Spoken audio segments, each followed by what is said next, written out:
Hello, everybody, and welcome to the 10th episode of CelebWorx Live series Yo Joe RAPS, where we know that Flint's real rank is not E6, the little one for the figure collectors there. Yo Joe RAPS is an inside look into the iconic series of G.I. Joe, A Real American Hero. I'm Christopher Arsaga. I'm Nery Lemus. Thanks for joining us on our newest inside look, where knowing will no longer be half the battle. And to all you folks out there in the public that want to ask questions, it can be G.I. Joe questions or really any questions in general for us or for our special guests. Please post them on the official stream, and we will answer them if we can. I'm excited to bring on this actor and client to the program. Bill Ratner is one of America's most successful voiceover performers. Bill is the voice of Flint in the Hasbro, Sunbow, TV cartoon G.I. Joe, All-American Hero, or G.I. Joe, Real American Hero. He's also Flint in Transformers, G.I. Joe the movie, and has reprised the role as Flint on Family Guy, Robot Chicken, and Community. He is the voice of Ambassador Udina in Mass Effect 1, 2, and 3. He narrated movie trailers for the Emoji Movie, Despicable Me 3, and is the narrator for I Almost Got Away With It on Discovery, Air Disasters on the Smithsonian Channel, and permanent exhibits in Disney World.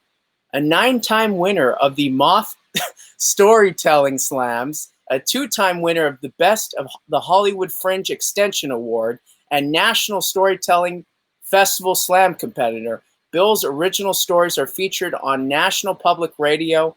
He's the author of the National Indie Excellence Award-winning book, Parenting for the Digital Age, from Familius Publishing. We are so proud to have him as a client, and we're proud to bring him on the program. Please welcome our client, Bill Ratner, to today's program. Yay! Yo Joe RAPS, ladies and gentlemen. It's so weird when we do these virtual shows because I'm actually looking in the camera, but if I look at you guys, it's like I'm looking at. Well, right. Nery and I always struggled with that because I constantly have to move my camera. Like right now, I'm looking right at my camera. Right. But you're here, Nery's there. Yeah. I'm over there. It's okay. I like to, if I'm in a large group and it's like, me and like all women, like 16 women, because I'm taking a poetry class or something. I like to look at the camera, like so they think I'm really a sensitive guy, Well, by the end of this program, I'm going to be cross-eyed anyway. So how the hell are you? How are you handling the quarantine? Well, this is the weirdest thing that you, I, and everybody else listening will ever go through in our lives, man. I'm 118 years old, so I do remember the Spanish flu. I thought, and when they talk about it, I thought they were talking about the Spanish flu. Oh, no, flu. But no, I think back. I remember taking the polio vaccine in first grade. They put us on a school bus, took us to some medical facility on the suburbs, and gave us these little white paper cups. We drank this blue liquid, and I was already 7 years old, so I thought, we're getting high, right? And the teacher put me in detention for that. And then in high school in 10th grade, they took us out of English class onto the football field at my high school, and we did the same damn thing. They had these tables set up and nurses and little paper cups. I don't remember I'm too young to remember the polio outbreak. Well, 1957, they say there was a huge influenza outbreak. I don't remember that. I certainly will remember this. But I think the weirdest thing, as horrible as this is, as much as it is screwing so many people out of nearly everything they own. My prediction is in 2 years from now, in 2022, July of 2022. We'll still be lining up at CVS. Yeah, go ahead, hit me up and get the vaccine. And where are you going? I don't know, Germany, Paris, whatever, little vacation. And, people will still be wearing T-shirts. I survived COVID-19, but we're just going to go back to normal until the next one. See, I was going to create a shirt that says "I'm not a COVIDiot," so that was. I thought it was a big money maker, and Chris and I are trying to figure that out. Now you just announced it to everybody. Now it's going to be broadcast. They'll be available next week. They'll be available next week on the CelebWorx Live radio show. Yeah, we're going to see that happen. So we were talking a little bit about your humble beginnings and maybe drugged out beginnings, but can we talk a little bit more about your background and how you got in the industry? Well, I did. I want you to know I did identify more with Jughead than Veronica in the Archie comic books. So which is good. It says enough about me. And but I remember my mom when I came home, I think from my freshman year in college. Where are my comic books? Because I had them in this beautiful, like old cardboard cubicle box with a lid that had lots of tape on it, and I had a stack this high of Spider-Man, DC, Marvel, everything. Gone. Mom, what? I mean, I'd be a millionaire today if she'd saved that little box. But I was a TV freak. I mean, I was lucky. My dad was in advertising, worked in the advertising business. Used to take me to work on Saturdays, and I'd see these big, fat, bald men, with these beautiful voices, sounding like Flint and Duke, but looking like big, fat, bald men, come out of the voiceover booth. Dad, what are they doing? What are they doing in that booth? I was worried about them. Oh, they're doing voiceovers, son. And so and I got to go to local kid TV shows, and I'm Cousin Bobby. We'll be back right after this, after I snort some drugs and you watch these commercials. and TV was fast. I was raised by an RCA Victor television set. My parents were irrelevant, and so I was like a lot of kids today. Of course, it's computers and so on. It's digital. But I was really raised by the media. I loved it, man. And so when Wally Burr, the great Wally Burr, I'm the youngest tank commander in World War II, had auditions for G.I. Joe, when Hasbro realized how much money George Lucas was making with these little tiny 3.5-inch action figures from Star Wars. I mean, Lucas was a made man by that point, and Hasbro was losing it. Because G.I. Joe, 11.5 inches tall, the male Barbie, was not selling. It had stopped really. The sales, you could track the sales of that G.I. Joe action figure with the popularity of the Vietnam War. Right. And people just stopped buying G.I. Joes and all the assorted, toys and costumes and all the crap. And they took it off the shelves. And then Hasbro went to the Rhode Island National Guard and said, listen, we're thinking of doing some TV shows. Will you show us the uniforms, the vehicles, the weapons that you are currently using? Because you can make that decision. You are not the U.S. Army. You are Rhode Island National Guard. And we will give you good PR on a nationally distributed cartoon show to little kids who come and sign up, come down to Providence downtown and sign up. Yeah. And that's exactly a deal. A deal was made with Hasbro, which was headquartered in Providence, Rhode Island, and the National Guard. And so the great comic illustrator Larry Hama was able to create accurate looking figures for the Marvel comic book. Right. Because FCC regulations at the time were you could advertise action figures, you could advertise dolls, whether or not they were inside and featured in a television show. But you couldn't do it within the run of that show.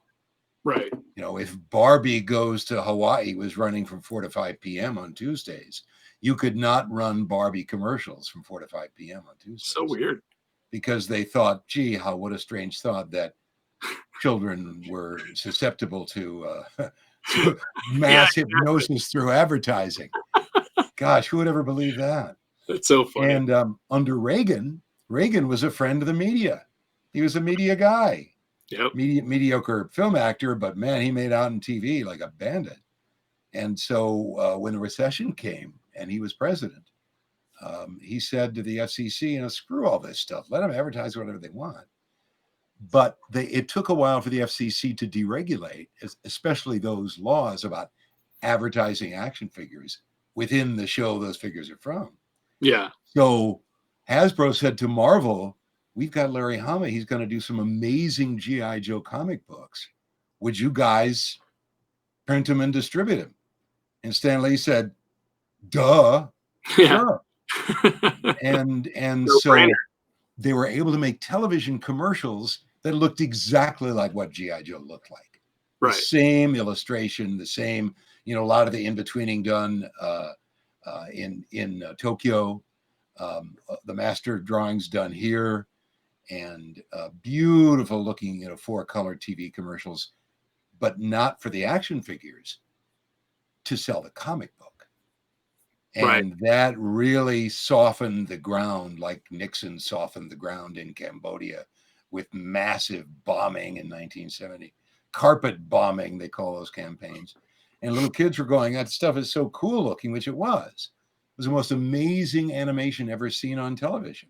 It was those commercials pre-1983 for G.I. Joe comic books.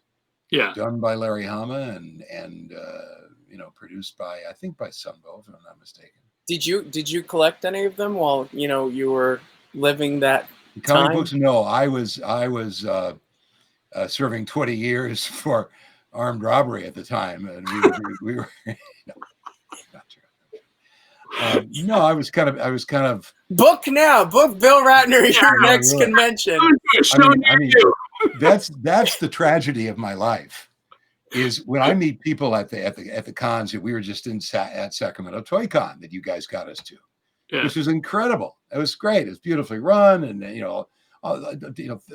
thousands of Joe fans, and with all this incredible stuff that they'd saved in proper packaging and never opened, and comic books sliding out of those beautiful sleeves and so on. I have the following. I have a poster. Where is it? It's somewhere in my wall. I can't even find it. And we have all the figures from the mini series that was done. The I think 6 episodes of the mini series were done before the whole series. Right. A poster from that, and my daughter gave me a Flint screw top head on a bottle of some cheap Chinese shampoo for my birthday. I have one. You have one. I actually have one of those. Yeah. Yours is probably worth more than mine. and so I think she was sending you a message though, Bill. It's basically she wants to screw your head off. I think so. Yeah. But I mean, I so wish if I could turn the clock back.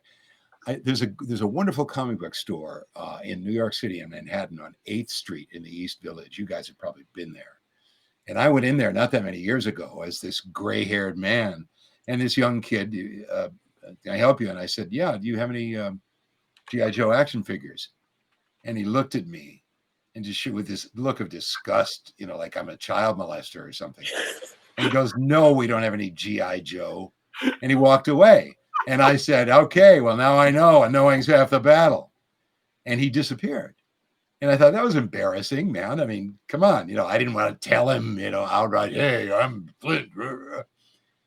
About 10 minutes later, he comes out and he's literally like this with this mint G.I. Joe comic book in his hand. And he said, I'm really sorry, man. I Googled you and I want to, you have a 10% discount for life in our store if you ever will come back. And I want to give you this comic book as an apology and a thank you for, and I went, yeah, yo Joe, dude. That's awesome. I love it. I want to switch gears real quick. I actually didn't know this. And last night I was looking up IMDb and I noticed that you narrated something called Search for the Mothman. Do you remember doing that at all? I think what wasn't it? It was one of those shows is like Mothra. No, it was the Mothman, like for the Mothman. And wasn't the show about a creature that supposedly existed in the woods of Alaska or something? It's like basically this creature shows up before major events, like major disasters. Yeah. Right. So yeah. I didn't know if you would remember doing that at all. That stuff is I vaguely do, but it's kind of like he was like the Loch Ness monster of the woods, right? That right, kind of basically. Thing. Yeah, I love that stuff. Do you? I mean, I know you narrate a lot of different stuff. Is there something that the audience would be surprised to know that you like narrated? Can you think of something? I think, is it on Discovery or is it Smithsonian? I forget. I almost got away with it. True crime. That's awesome. Barbie Bison worked at a CVS, but not for long. Her boyfriend, Jimmy, It's these really tragic, fascinating stories about people being on the lam. And I think we did 10 seasons. Right. I haven't heard from them for about 19 months, so I get a sense that it's over, although they rerun this stuff forever. Yeah. If you guys are listening, I'm still available. Yeah, you but can. That was really fun because that's like the greatest storytelling. It's like Pulp Fiction. It's really tragic story. Barbie left a family of 17 in a one-room mobile home outside Spokane. Right. And think how they're doing now during COVID-19. And there was one, I don't know, one really got to me. I don't know if I hadn't slept well that night or something, or maybe it was shot in my hometown of Des Moines, Iowa. But I actually started crying. So I'm in my basement, right? I'm in a 7 by 7 by 7 foot plywood box with soundproofing. The producer is in, I don't know, Burbank or Chicago or somewhere. And I'm reading this tragic tale about him, the children. And Jimmy's son, Bobby, looked at his grandmother and said, and I kind of like, choked up. And the producer goes, Bill, are you okay? Because we're not live, we're recording, right? They're either recording on their end on a digital line, or I'm recording on my end and I send them the file. And I went, and I thought, what do I say to this guy? And I said, I'm sobbing, you dumb dork. This stuff is tragic. And he cracked up because he thought I was kidding. I was not kidding. That's good. That's good. Yeah. But I love that stuff. I absolutely. When we go on the road, Nery and I, our show that we always watch if we happen to share a hotel room. I was just going to say that. Yeah. And it was funny because I was watching it. This happened to me last year. I was watching it before I went on a trip. And that episode was about Richmond, Virginia, and the con I was going to was in Richmond, Virginia. And I was like, I don't know if I want to go on this trip anymore. Yeah, I mean, there's a whole thing now with Cops, which is huge. Hasn't Cops been on the air for like right, and it just got pulled off the air. Yeah. After 3 decades. I was watching with my wife. We were watching episodes of Bosch. With Titus Welliver. Yeah. Oh, with Titus Welliver. I mean, it's a great show with I think with some of the first drone footage of LA, beautiful footage of LA. And I got, how did I get a helicopter? Oh, it's not a helicopter, it's a drone. It's a drone, yeah. And my wife is making, she teaches art to little kids, and she was doing a project with making masks. The crazy COVID clown masks is her series. And I'm sitting there going, she's doing creative and making money, and and people are buying these things. What am I doing but eating Hershey bars, watching this television show? I'm gonna write an LA noir thing. And it starts out like a monosyllabic cop named Draw, Stink, Bink, or Bunk. Yeah, Bunk.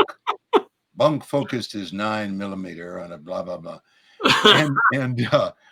And it was right in the middle of the riots in Minneapolis. Yeah. Oh, wow. And so I thought, this is great. This is LA noir. I'm gonna, I had a friend videotape me doing it, and I like to read that stuff. And I went on this Zoom poetry crit group, and people went, a couple of guys went, yeah, it's cool, man. LA noir, yeah, cool. And then the woman who ran the group said, there are certain things, certain subjects, certain areas that certain people can and should comment on, and others shouldn't. You shouldn't. And I went, wait a minute, but it's irony, right? I mean, this guy's a jerk. I mean, because he says stuff at the end, which proves him to be a little insensitive, shall we say, about current affairs. Yeah.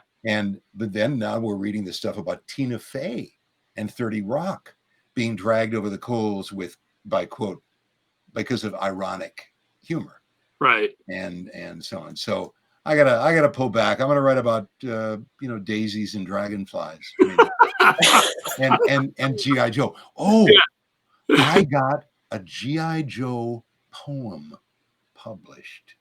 Really? And next time we're on, guys, I'm gonna sell the living shite out of it on your show. Good. Let's do that. It's brilliant. Freeze Ray Productions put out a call for poems and flash fiction about the Marvel, something about the Marvel universe. And even though G.I. Joe is Hasbro, the cartoon, It's the comic books are still Marvel. technically part of Marvel. And this I think I submitted it in August of last year, and I thought, these people, this is not that bad.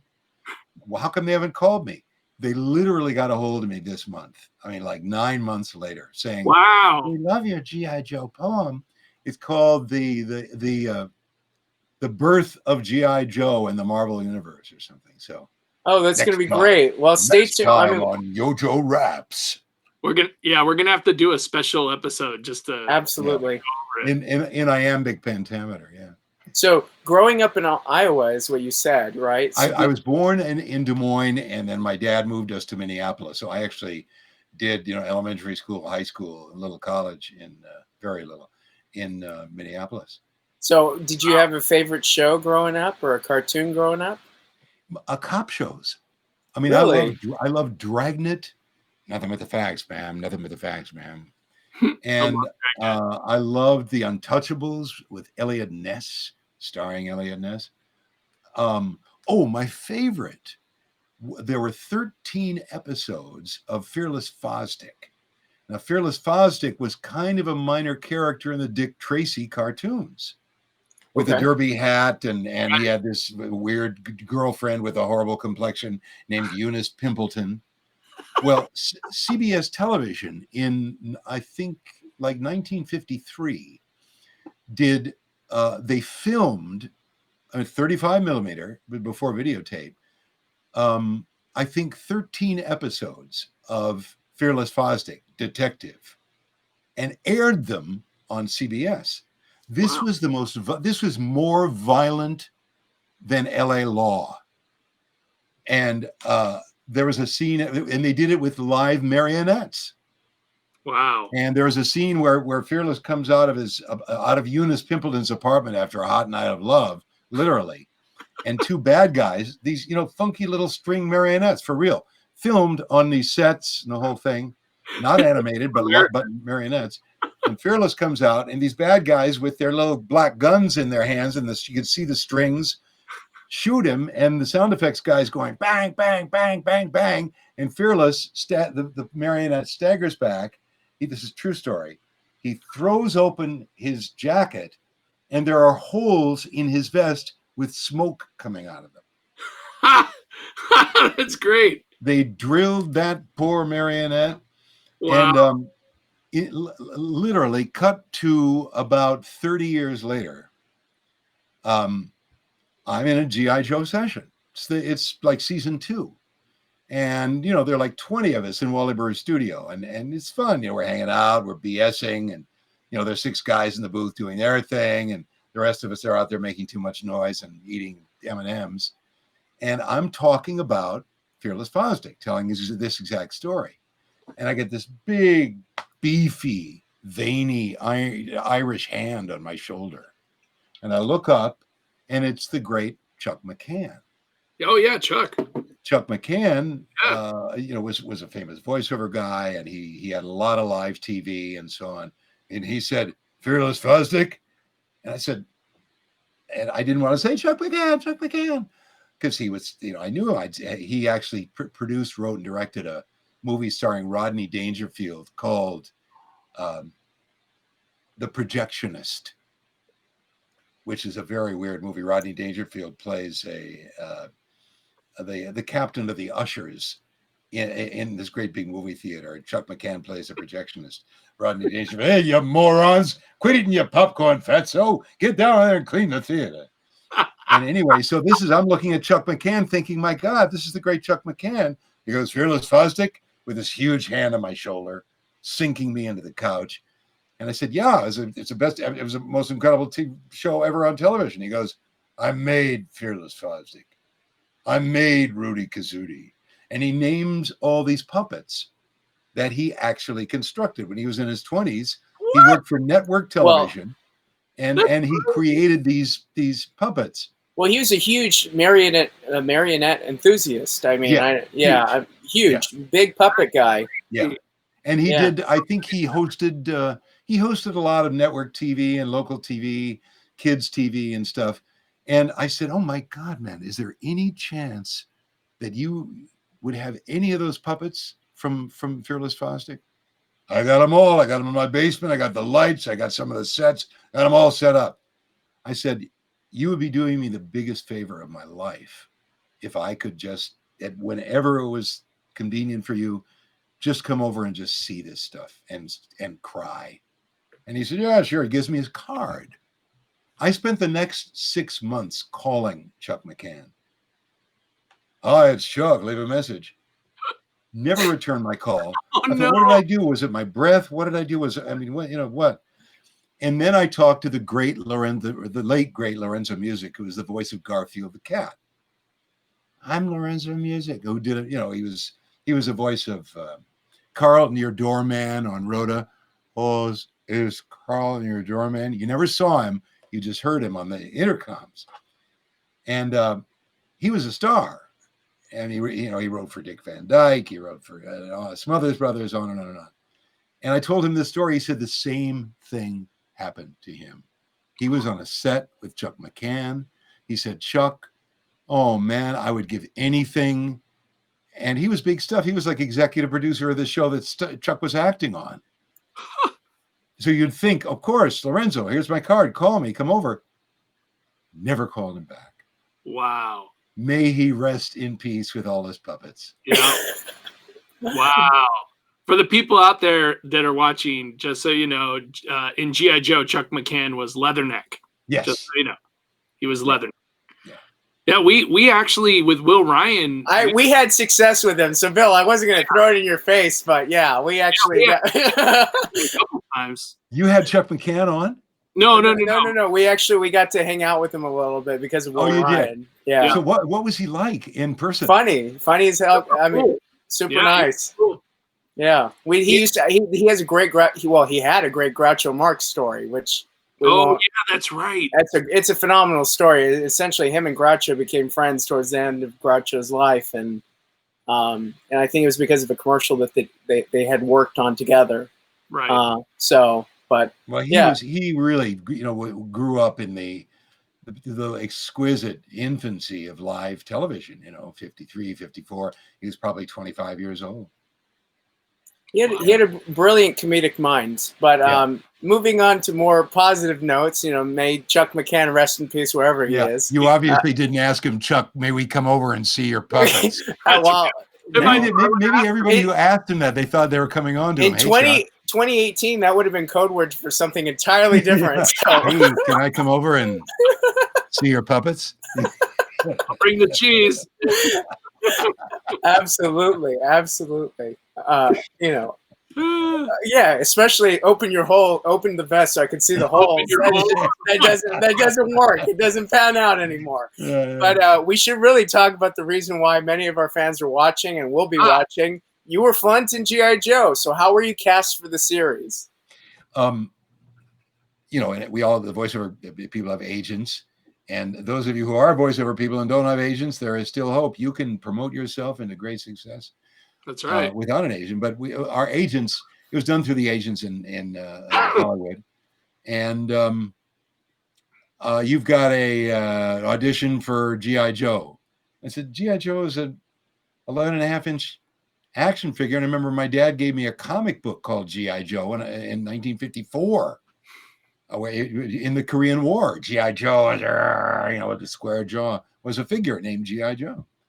And so I showed up at Wally Burr's studio on Ventura Boulevard in Studio City, like a mile from Universal City. And there were like 100 people there. I mean, I'd never been in an audition like this. A beautiful sunny day in Southern California. On the sidewalk, a line of people snaking out of his studio, which was, it's a nice little building the size of a 3-bedroom suburban house, but not a palatial estate. And people snaking out of the studio down the sidewalk, all with, pieces of paper in their hands like this. And they're all going, Destro.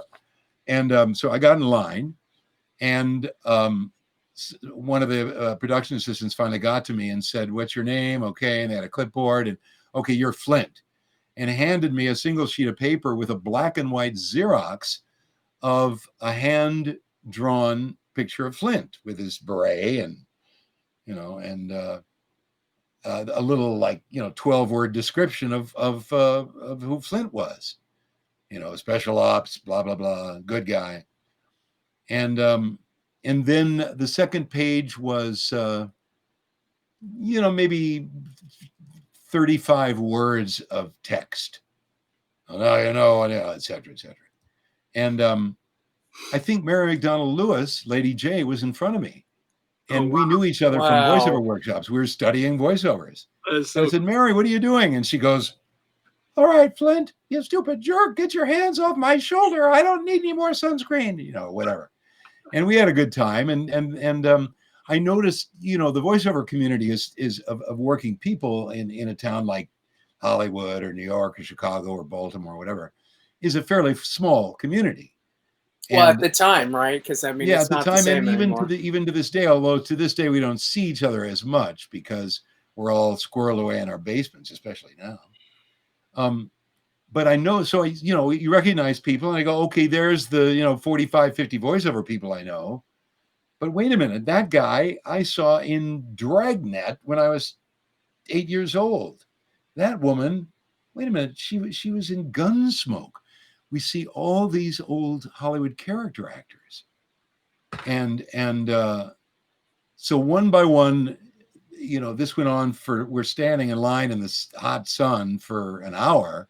And we finally get into the shade of Wally Burr's studio, and it's carpeted and it's dark with mood lighting, and finally into the booth with the big double glass panes, and Wally Burr's at the on the bones, as they say, with this gigantic 24-track mixing board, and all these faces, writers from Sunbow, Hasbro executives, et cetera, art directors, animators, 12 faces behind Wally Burr standing there. All right, Bill Ratner, you're Flint.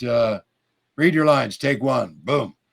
All right, Lady J. All right, do a take two, but give it some guts, man. For God's sake, he's a special ops guy.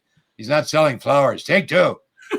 And so this went on, and I did my 2 minutes. And all right, thank you. Next. That's exactly what it was. A classic Hollywood audition. There was no, so tell me about yourself, or hey, sounds great. None of that. It sounds like Greg Berger got it easy because he apparently shared that he picked his choices. So all bullshit. Greg, come on, man. Hey, no. I don't know. Maybe they like Greg. He's shorter than I am. He was less threatening. Yeah. Well, he's a lot calmer. I mean, he did get the character of Spirit after all. So it's a very mellow guy, very mellow character. How much of the personality is ingrained? How much of your personality is ingrained in your character, and vice versa? None whatsoever. None.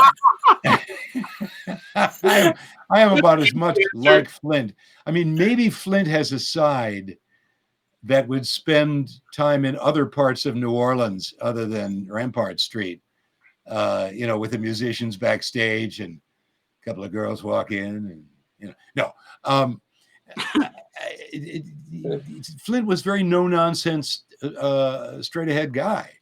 Yeah. And I think it's really more vocal quality, and Wally Burr, the casting that was done under Wally's direction was really more like the casting done for computer games today. They're looking for more realism. They weren't looking for Smurf voices. They had to calm Michael Bell down. No. You're a guy, you're wearing a uniform, you have a helmet and a gun. Think gun. I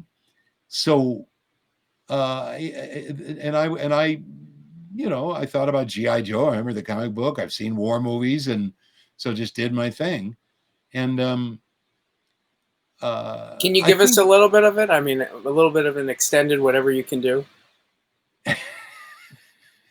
I'm so drunk right now, Nery. I know Foster Brooks. I can't change that. But okay. I'm finding this thing here.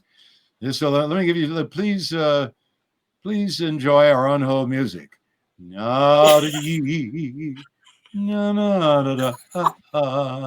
Okay, here it is. Here it is. G.I. Joe. Oh, yeah. Oh, yeah. The birth of Flint.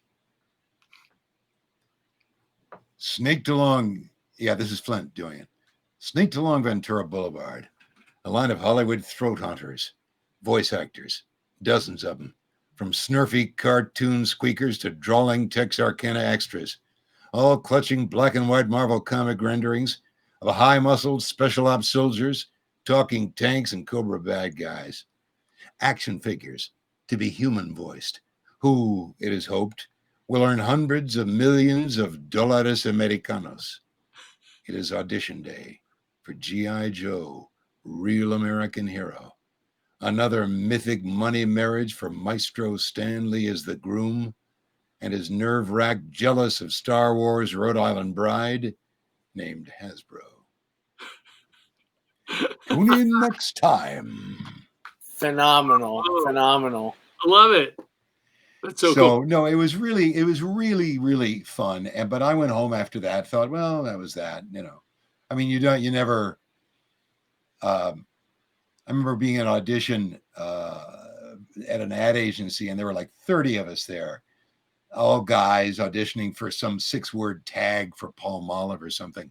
Really nice soap, use only on Sundays or whatever. And the great actor Rene Auberjonois. Oh, of course. We just actor. lost him. Phenomenal character actor. Really a cool guy, wonderful actor. We all knew who he was, and they called him Rene, and he goes in. He comes out about 3 minutes later, and there's 30 of us sitting there, and he goes, "Hey guys, you can go home now." We cracked up. It was great. So auditions are weird. You never, who knows what they want. You can only hope. You never call them back. I mean, I made the mistake once of calling a movie producer guy from Paramount saying, "So I auditioned." He goes, "Yeah, you didn't get it." "Oh, okay. Hey, nice chatting with you." That was the last time I did that. So I didn't think a thing about it. And I think about 2 weeks went by, and my agent called and said, "Oh, remember that G.I. Joe thing?" I said, "Yeah." "You got it." "Got what?" "You're Flint." "Well, I thought it was G.I. Joe for G.I. Joe." "No, you're Flint from the G.I. Joe team." "Oh, really?" They're doing, was it 5 episodes or 6 for the miniseries? I forget. I think it was 6. They're doing 6 episodes because Hasbro could not sell it to network television for Saturday morning. They were freaked out about, parent groups got involved, literally. The PTA and religious parent groups said, "We don't want to see people dying. Our children don't want to see blood on Saturday morning on TV." And so Hasbro had to find distributors and sales groups to sell it individually station to station. So they literally went to station groups all over the country, knocking on doors. "Hello, I'm from Hasbro in Hollywood." "Oh, okay. Thanks. Next." And they got enough buys to air the 5 or 6 episodes with all the main characters. Destro. You're right. It's 5. I don't want any G.I. Joe fans throwing stuff at me later on. What's amazing is the backstory in terms of how it actually developed in terms of the advertising marketing to actually get the show syndicated across the country. They had to wait. So we did 5 episodes, with Duke and Scarlett, Flint, Lady J, basically the core group. This explains why so much of your fan base, though, is based in the South, because a lot of those markets were a little bit more tolerant of these sort of themes and ideals and the messaging behind this. So it makes a lot of sense. They did well enough. It was they were in the black, profitable, with sales of the 5 episodes. And they went back to those station groups all over the country, and not the networks who didn't want it, and said, "So what if we do 26 more episodes?" And they said, "Sure." Or they may have said, "How about 13? I don't know about the exact number. And so we were brought back in and did a ton more. And then suddenly we walk into Toys R Us, and there are action figures everywhere. Yeah. And on the first day of recording of the episodes for the series, not for the miniseries, the young woman who was the script assistant passing out scripts to about a dozen of us in the voiceover booth said, "Oh, I'm supposed to tell you that nobody dies in G.I. Joe." We're going, "What are you talking about? Half the Cobra people die." No, they all parachute out over the horizon because parent groups have gotten involved that actually affected the editorial content of Joe and probably Transformers as well. Right. And the second thing she said was, "You're all supposed to buy Hasbro stock." And we looked at each other and was like, "What is she talking about? We're 6, or 12 of us are going to spend $100. Is that they need us to prop up the stock price?" We didn't get it. That day before the first full season was recorded, had I spent $1,000 on Hasbro stock, within, I think, about 3 years, my stock would have been worth about 35 grand. Wow. Yeah. I mean, it was just in the toilet. And then because of Transformers, because of G.I. Joe. They knew that it was going to do that, or it's just they needed help? I think a couple of us said, "Why are you telling us this?" And she said, "I can't say anything more," because that would have been insider trading. Insider trading, yeah. So they were trying to get you a leg up. I see. Trying to do us a favor, because they also knew that our action figures were not going to make us a dime. We're going to make them billions of dollars. Right, of course. So anyway. I think it's really cool. You just mentioned not too long ago that Mary Mack was standing in line with you. Yeah. During your audition. And it's funny because, it's serendipitous that the two of you are like basically linked now. And you're still friends with Mary Mack, right? Mary and I are dear friends. I mean, I know her kid and been to her home, and we've taught workshops together, and she's a sweetheart. She's a dear, very talented person. It was the voice of OnStar. When you rented a GM car at the airport, hello, I'm OnStar. Turn right at you want to shut me up? Okay. And she still does the cons, and she dresses up. I mean, I'm just a slob, I show up like this. This is my G.I. Joe t-shirt, by the way. Yeah, see, I did Michael are the slobs, and Mary Mack and Neil dress up.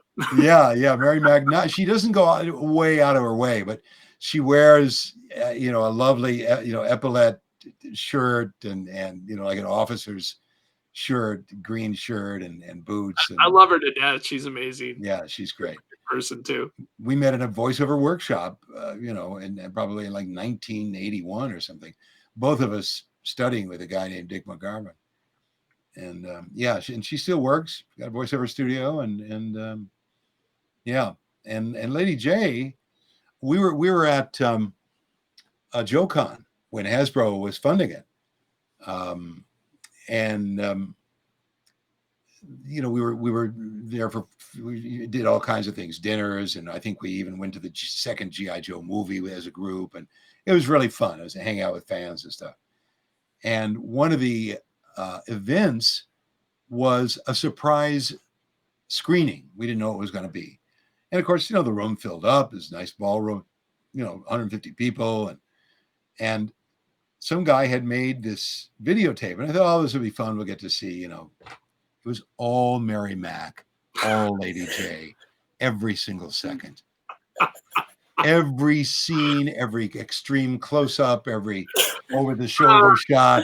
You know your place in history right there. I know my place in history. Yeah. Now, I got to ask, do you have any recording booth stories that you can share? I mean, I know there's a ton, and it seems like you have a great memory of what went on. Well, Michael Bell, Duke, was a really popular voiceover guy. He owns a home, and there's a sign outside of his. I mean, he owns a couple of homes. One of his homes, there's a little wooden sign, little discreet little sign on the lawn, handmade, hand carved sign that says "Casa Residualis. House of Residuals, which he earned.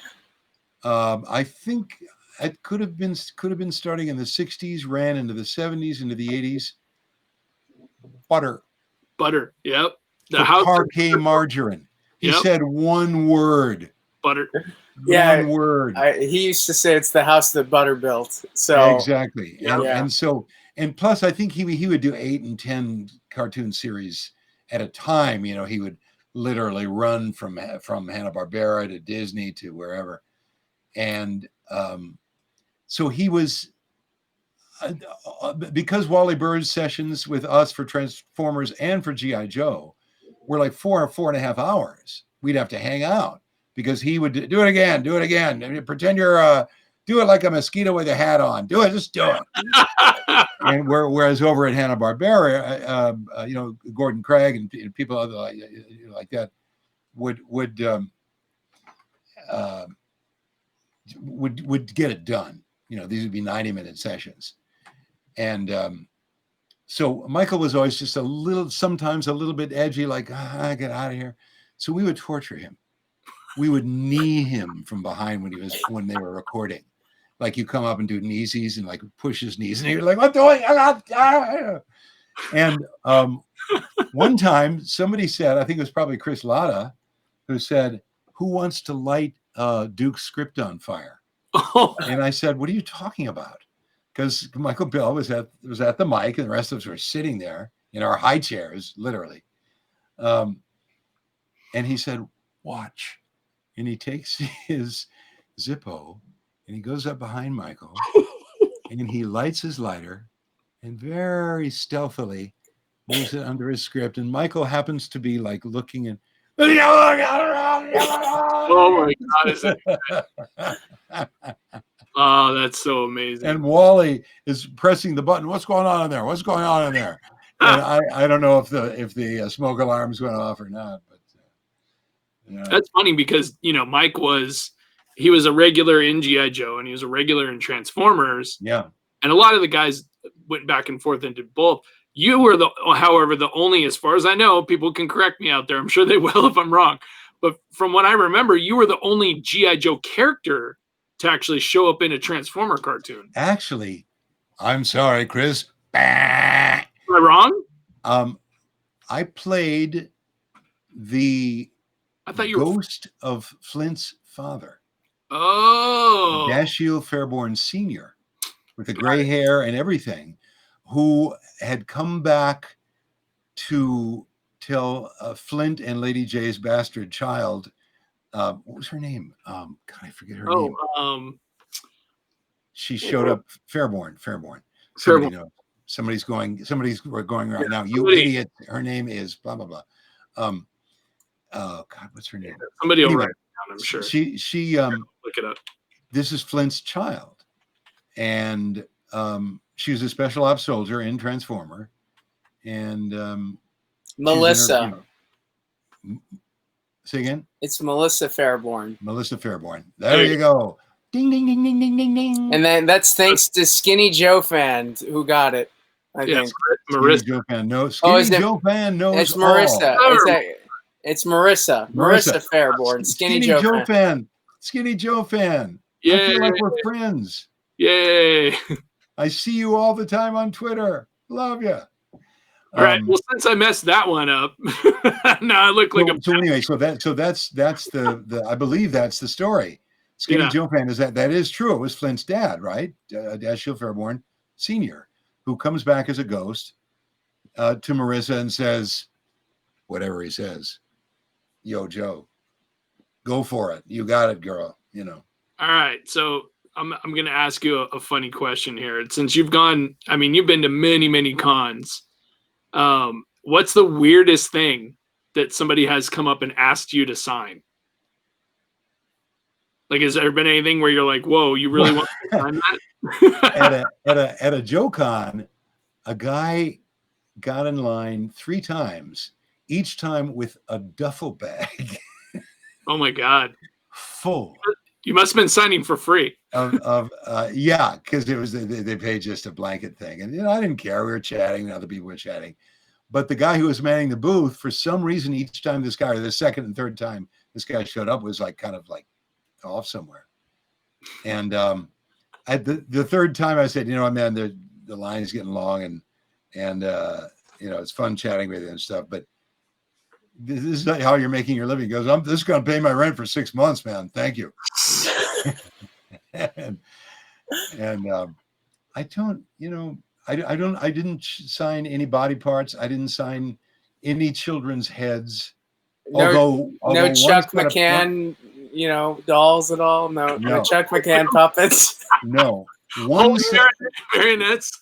One set of parents did come up to me, very nice people. I think they were both Iraq war vets. Oh, wow. And they were dressed up. They were cool, G.I. Joe drag. And they had a baby. They had like a 10-month-old baby. It was just the sweetest kid. It was just not my baby. Staring around and staring up into the fluorescent lights. And they said, would you? And I said, sign your baby. I said, this stuff is toxic. I was totally joking too. I hope to think they were kidding. I think they were kidding, but I'm not sure. Oh my God. And I thought, I'm just not going to bring this kid's IQ point down 13 points by using a Sharpie on his forehead, To get some ink poisoning. Yeah. It's funny because we did a show. Nery, I don't know if Nery remembers this, but our first show. I don't remember anything past pre-COVID-19, so I don't know. we did a show in Sacramento, and this lady came up. I was at Samantha Kelly's booth, and Samantha Kelly's the voice of Princess Peach in the Super Mario video games.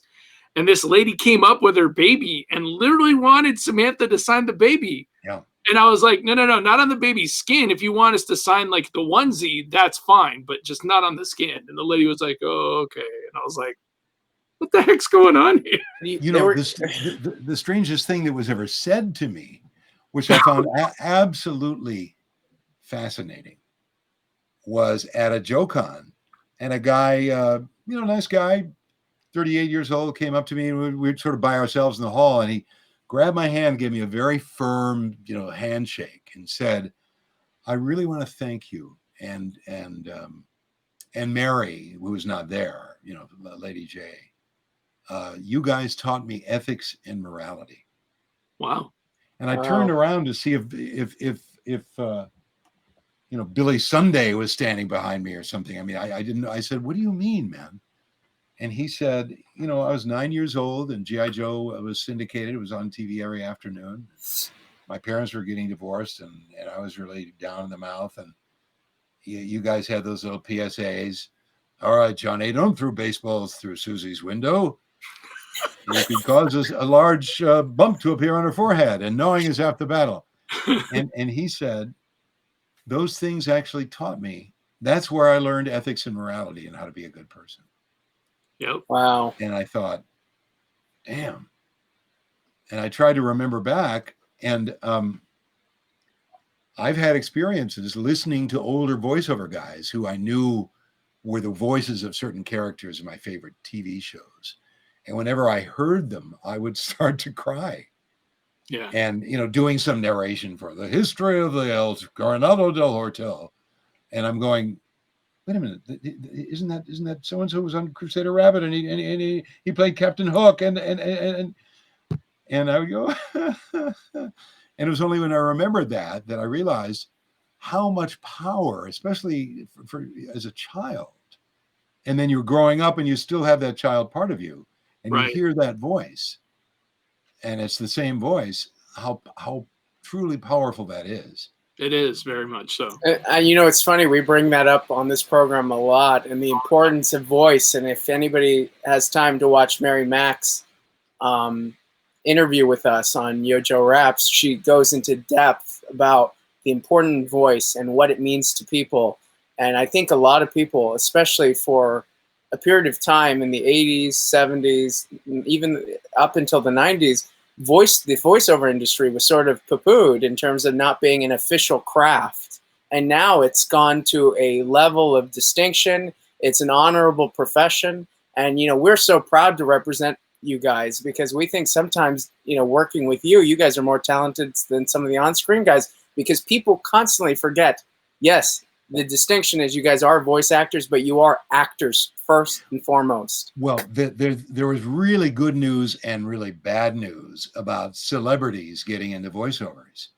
I mean, there have always been stars who did voiceovers on the side, but when Pixar and Disney started making really big tentpole pictures in the 80s that would cost 120 million, 300 million today, and would make the studios, $500 million, and Robin Williams, et cetera, and it put a lot of people out of work, but it elevated the sort of the societal role of the voiceover person to another level. But the working voiceover person does a different thing, not so much in cartoon acting, because cartoon acting is a lot like it's a small percentage acting. too. I mean, the cartoon acting is small percentage. Most of it's radio, commercials, audiobooks. I mean, we can go on and on. Cartoon acting is weird and difficult in that you're really asked to come up with some kind of character that they don't know what it is. We don't know what he sounds like. Just do it. Yeah. And then it allows the celebrity or the scale actor to be creative. But yet when you hear somebody say tonight on NBC or in movie theaters in May 2022, that job is not just playing a character, but that job is playing the character of the spokesperson, the trustworthy person who's selling you something behind his back. He's got the deal he's selling you. And so you're really doing two or three different things in one. You're being trustworthy, you're playing the character, and you're selling something at the same time, which makes commercial voiceovers and movie trailers and TV promos a weird gig, a mutant gig. And also animation voices a weird gig, in that I think animation actors have to dig pretty damn deep. Whereas face actors, Titus Welliver from Bosch is going to be cast as something else. But whether he wants to or not, they're going to cast him as a guy like Bosch. Right. And then, he'll get into the habit, and like a lot of actors do. I have a dear friend who was on a popular cop show, and I interviewed him. I was writing an article, and he said, I said, man, you must be so excited. Your show just won an Emmy for Best Ensemble. And he goes, it's fun to walk down the streets of Toronto or wherever and have people say, hey, love you in the show. But if I could get out of this crap next year, I'm in a 3-year contract, I'd give anything. I said, why? He said, because it's the same thing every day. That's on camera. That's for an on-camera actor who doesn't have a particularly creative role, who's playing somebody who, whatever.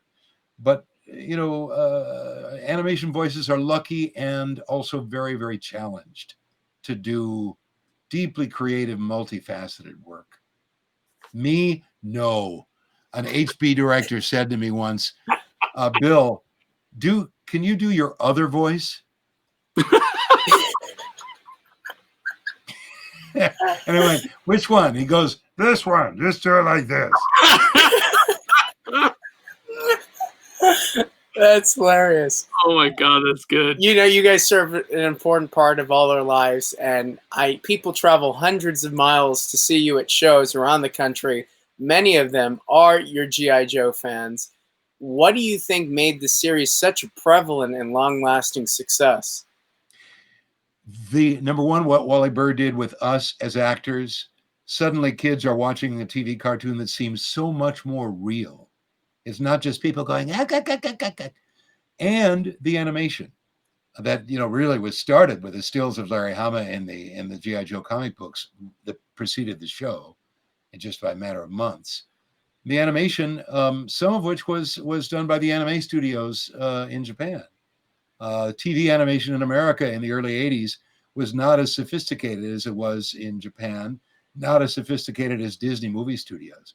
The animation just popped. You look at early episodes of Transformers and G.I. Joe, the colors are rich and saturated, and the animation is more real. And so to kids watching, it was an episode of G.I. Joe was a spectacle, and those characters were real, and those a lot of the writing. A lot of the writing was done not by cartoon writers, but by people from episodic television, from cop shows, action shows, probably some screenwriters in there, because they really wanted good stories. They wanted to sell action figures. They wanted good TV. And for all those reasons, those episodes just popped off the screen.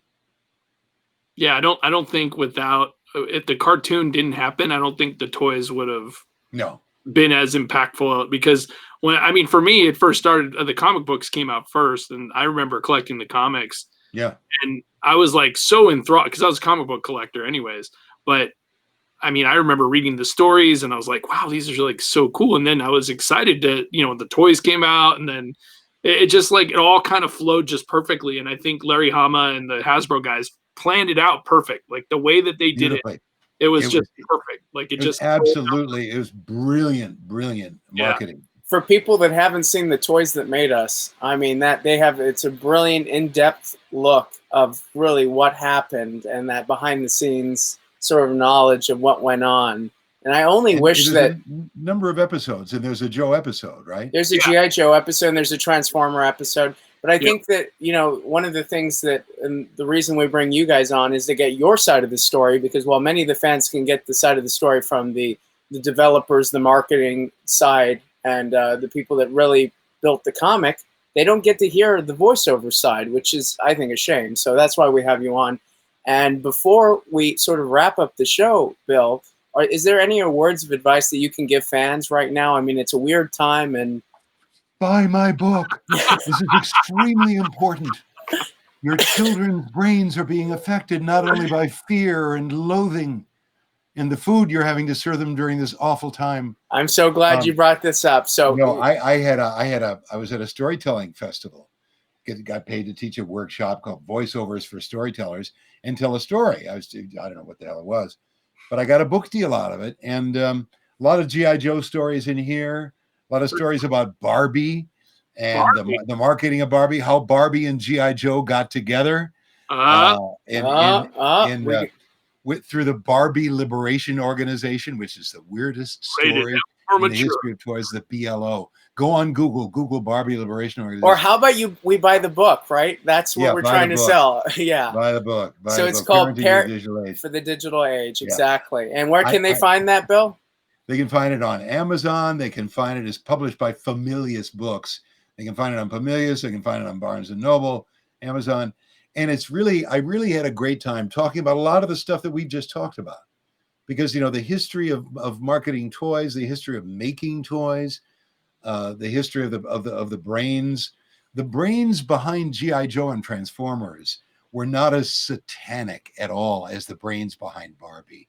The brains behind Barbie is the weirdest story you'll ever hear, and read my book. And this is a really interesting time because kids are now online. It's all screen. And I will bet you, because they're forced to be on Zoom for half of their lives now, they are going to probably want to do really weird things like play catch. I think it is going to turn people. I'm so glad you brought that up. I think it's going to make people, it's going to turn the other, it's sort of like the gong that goes back and forth. Exactly. It's going to take the pendulum and swing it right in the other direction, because people are not going to ever want to be on their phones again. They're never going to. I never want to have to look at a computer screen in my life. Right. And that says a lot coming from me, guys. I never pointing at it. And also another thing is I don't text anymore. If anybody wants to text me, you're probably not going to get a response. You can FaceTime me, and I'm more than happy to have a contact. Well, parents beware. Your children are going to be saying things like, that book you read to me 6 years ago, would you read it to me tonight? Oh, come on, honey. Don't you want to watch some videos? No. Yeah. The thing I really find funny about right now is that people have all this information at their fingertips, and they don't use it like the way that they should. Like constantly, Nery and I do this all the time, where we're like, what about this? Or how did this happen? Or what's the name of this person? And then we sit there for like 5 minutes, and instead of just looking it up, it takes like 2 seconds to look at it. People didn't do that. I have gotten so, I might as well just weld my phone to my hand, because I send stuff out, I have a secret life, sending out stories and some poems and stuff. We didn't bring you on here for that though. Bill. And every day, I'm searching every day. But every time anybody who's a writer knows this, whether you're a comic book writer or whatever, they always start with, "Thanks so much. We appreciate so much you're sending us your work." And it's like, yeah, screw you. Because there's always, unfortunately, it doesn't quite fit our, and I just had a really nice big thing happen to me. I almost deleted it because I'm so quick on my phone. I've gotten so fast. It's like, yeah, see, really? Oh, great. Thank you. But in all the apps and but kids are going to get weird. They're going to be, I'm already on information overload. I don't want to, it's definitely a thing. And you know what? I'm actually glad because we needed it. And my advice to parents, if your kid says something really weird, like, "Could we play Frisbee?" You can just say, "Sure, kid." Yeah. That's my hope. Can you tell people where they can find you on Twitter, Bill? Because I know that's your main domain. You're at Bill Ratner. Bill. That's how creative I am. I wanted to call myself Moonshot Abuse Fly to the Moon Enterprises, but then I thought, that doesn't work. I don't want to know your weekend name, Bill. I can't take that. So we've approached the end of our show, but before we take off, Chris wants to remind you of a few things, so take it away, Chris. All righty. I'm the bearer of the bad news this week, unfortunately. So this Sunday, the good news is this Sunday, we're going to have our regular CelebWorx live show again. Our special guest is going to be Melindy Britt, which is the voice of She-Ra, who's very awesome and very fun. So we're going to have a good one with that one. So please show up 5 o'clock, same time, same bat channel. But unfortunately, we do not have anybody scheduled for Yo-Jo Raps for next Thursday. So Nery and I are taking a very well-deserved vacation this week. Everybody can blame me because I needed the break. Yeah. I needed the break. 10 episodes. I hope you guys enjoyed them, but we just definitely need a week off. I needed it too. It's not just him. Don't worry. I know. I'll take in 3 weeks, 2 weeks, 1 week. You guys can edit to Yo-Jo Raps. But we are planning on coming back the following week, and we do have some guests that we have potentially lined up. So no worries about that. Don't worry. We will be back. Any feedback, just leave it in the official feed, and we'd like to hear it from you. But anyways, once again, my name is Chris Arsaga, and you can follow me at The Real Arsaga on Instagram. And in the words of the great Robin Williams from Dead Poets Society, carpe diem, seize the day, boys, make your lives extraordinary. And Yo-Jo! And this has been Nery Lemus. You can follow me at The Real Nery Lemus on Instagram, just leaving you with a quick saying that means a universal hello, goodbye, thanks for stopping, and stay safe always. Yo-Jo. Thanks, guys. Night, everyone. Thanks, Bill. Thanks, guys.